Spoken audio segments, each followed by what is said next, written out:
My dear friends, konnichiwa. This is Peter Sage, and I wanted to send you a message because I've heard over the news in recent hours the challenges that have been faced with Japan with the earthquake and tsunamis and the devastation that has been caused by the natural disasters. And I wanted to send you a message to say that my heart, my thoughts and my prayers are with you. I wish I could be there to be able to assist. But I also want to say that in the face of adversity and challenge, the true human spirit can come alive. Because when faced with things outside of our control, we have one of several ways to respond.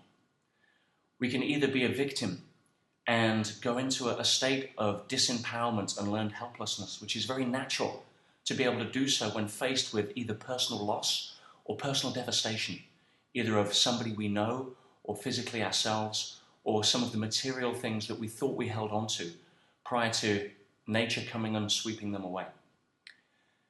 It also allows us, in times like this, my friends, to realign with what is most important.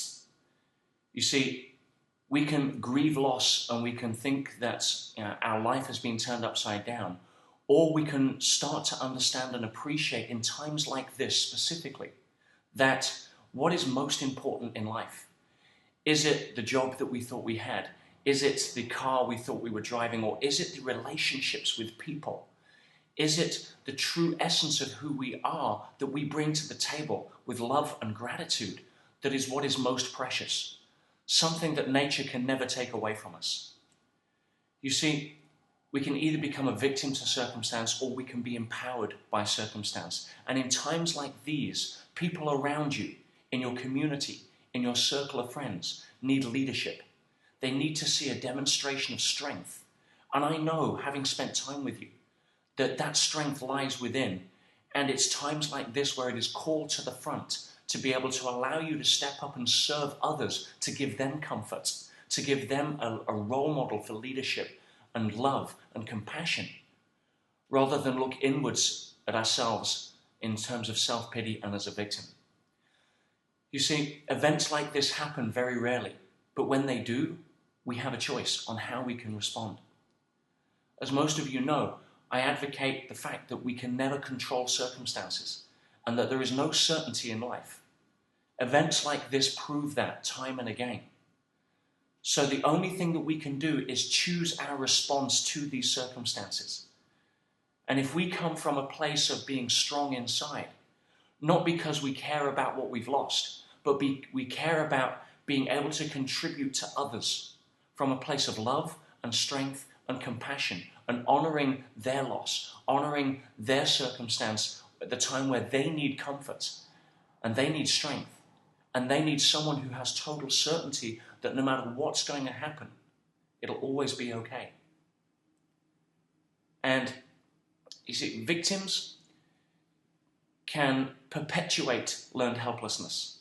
And that is why it is important in times like this to be an example for others. Some of you may have heard the story of what happened on 9/11 when I was in Hawaii. And I was with many people who had lost loved ones and some people that were very personally affected, as we all were mentally, by the disaster that happened. But the inspiration that we took was from one woman who lost her fiancé in the Twin Towers that crumbled and stood up and said, I could choose to make this mean that life is unfair. I could choose to make this mean that love doesn't work. Or I can stand up and say, no, I choose to be able to make this mean that I am going to take every day of my life from here on forwards, right, with passion. I will never take things for granted again, which means I will appreciate them far more. And the quality of her life changed in that day. Instead of becoming a victim who has suffered personal loss, she empowered herself and everybody around her, including me, to live a life where we take nothing for granted and appreciate every single day. We squeeze the opportunity out of every single day because we never know, my friends, in truth, when this will stop. Life is uncertain. Things can change in a heartbeat. So if our heart and our happiness and our joy is tied to having things in our life be perfect, we will always be at the mercy of circumstance. But in times like this, when we face so much uncertainty and personal loss, we can come to the table and say, I accept that life will always be uncertain, but it will never be able to take away my sense of self, my strength, my love, my compassion, and my ability to be grateful for what happens in my life regardless. My friends, my heart goes out to you.